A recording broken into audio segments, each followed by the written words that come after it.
안녕하세요. 옆팀 김과장입니다. 앞으로 올라올 몇 개 영상들은 우선 개념적인 부분을 먼저 짚어보고 그 이후에 제가 실제로 첨삭했던 사례들을 보여드리면서 다시 한번 개념적인 부분들을 되짚어보는 형식으로 진행을 할 거예요. 이 점 참고하셔서 영상을 시청해주시면 감사하겠습니다. 바로 본론으로 들어가서 오늘은 자기소개서를 작성하는 팁을 알아보도록 할게요. 자기소개서는 지원자 입장에서 굉장히 좀 형식적인 문서라고 생각할 수 있을 것 같아요. 아니, 내가 쓴 걸 다 읽어보지도 않을 것 같은데 왜 이렇게 문거를 많이 써서 내야 되지? 이런 생각을 하실 수 있을 것 같은데요. 실제로 채용 과정을 좀 살펴보면 많은 면접관 분들이 여러분들이 생각하는 것보다도 더 여러분들이 작성한 자기소개서 내용을 꼼꼼하게 읽어보시고 질문 리스트를 정리해서 참여하는 경우가 많다는 점 여러분들께서도 알아주시면 좋을 것 같습니다. 오늘은 어떤 회사를 지원하든 꼭 등장하는 자기소개서 항목 위주로 작성하는 팁들을 알아보도록 할게요. 첫 번째, 성장 과정입니다. 성장 과정을 쓰라고 하면 정말 말 그대로 내가 성장했던 과정을 그대로 작성하시는 분들이 있어요. 가령 예를 들어서 저는 화목한 가정의 이남 일녀 중 장남으로 태어나 존경할 수 있는 부모님으로부터 이런 식으로 개인의 서사를 쓰시는 분들이 있으신데, 여기서 말하는 성장 과정은 개인적인 가족관계나 인간관계를 의미하는 게 아니에요.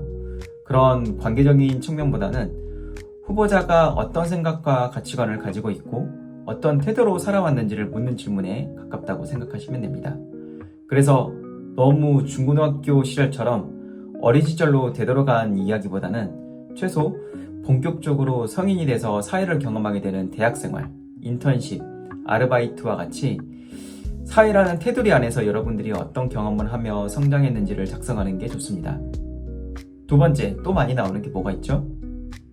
성격의 장단점. 그쵸? 이 항목도 정말 리얼하고 적나라하게 여러분의 장단점을 쓰는 그런 항목이 아니에요. 일상생활에서의 여러분들의 모습보다도 공적인 자리에서 나의 모습을 보여주는 느낌으로 작성을 하시는 게 중요합니다.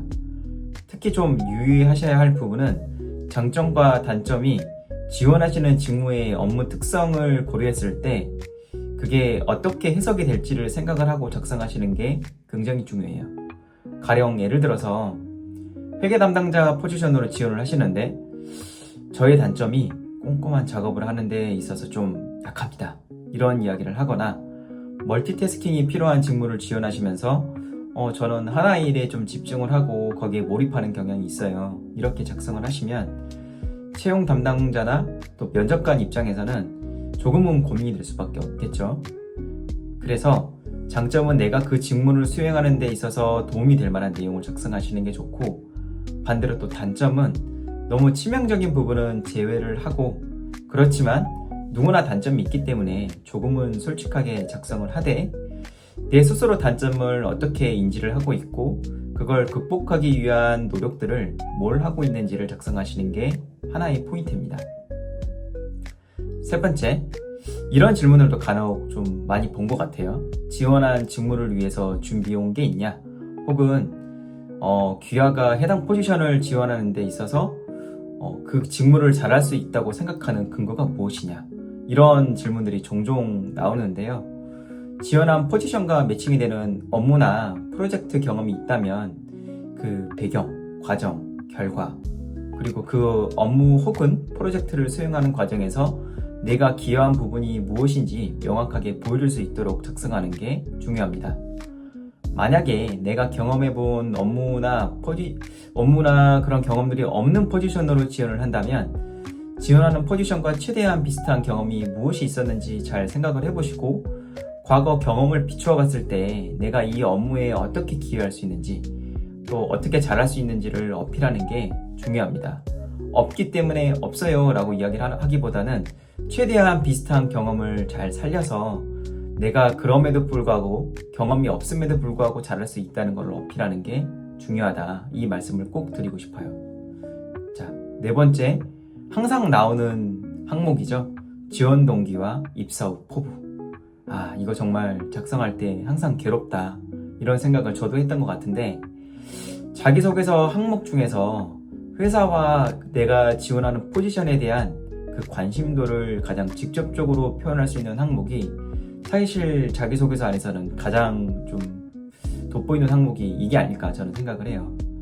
그래서 중요한 포인트는 회사에 대한 어떤 칭찬만 늘어놓는 그런 자기소개서보다는 그래도 어느 정도 좀 리서치를 해보고 그 회사의 현황과 사업 방향, 앞으로 예상이 되는 이슈들을 좀 파악을 해서 내가 어떤 기여를 할 수 있을 것인지 좀 진지하게 고민을 해보시고 그 과정에서 나는 어떻게 성장하고 싶은지를 표현하는 게 중요할 거예요. 입사 후 포부를 작성을 할 때도 너무 먼 미래, 10년 후, 20년 후 이렇게 좀 너무 막연한 내용을 작성하기보다는 그 회사가 직면한 상황을 좀 생각을 해보시고 지원한 부서 그리고 내가 지원한 포지션에서 내가 할 수 있는 역할을 좀 고민해 보신 다음에 그 업무를 경험함으로써 나는 어떤 전문성을 가진 사람이 될 수 있을 건지를 상상을 해보시면서 작성을 하시는 게 중요합니다. 자, 오늘 내용을 다시 한번 정리를 해볼게요. 자기소개서는 이 포지션을 지원한 사람이 이 포지션을 얼마나 잘 수용할 수 있는지를 개인의 성향이나 과거의 경험 그리고 과거의 행동을 통해서 보여주는 과정이라고 생각하시면 됩니다. 어떤 항목이든 지원하시는 직무와의 연결성을 잘 잡아야 되고 작성한 내용을 여러 번 퇴고하는 과정이 굉장히 중요할 거예요. 특히 내가 아닌 다른 사람의 눈으로 보는 거. 다른 사람이 내가 작성한 내용을 한번 보면서 전체적인 맥락과 내용 그리고 과장된 표현이 없는지를 검토해주면 훨씬 더 완성도가 높은 자기소개서가 될 수 있을 거라고 생각을 합니다. 너무 상식적인 이야기지만 서류 전형을 통과해야 면접이 있는 거잖아요. 그리고 면접 전에 후보자로서의 나의 이미지를 어떻게 보여줄 수 있을 것인지를 생각하고 작성한다면 여러분들이 작성하신 내용이 훨씬 더 돋보일 수 있을 거라고 저는 생각을 합니다. 오늘 이 영상을 보시고 궁금한 점은 댓글창을 통해서 언제든지 문의사항을 남겨주시고요. 언제나와 마찬가지로 여러분의 구독과 좋아요는 큰 힘이 될 것 같습니다. 감사합니다.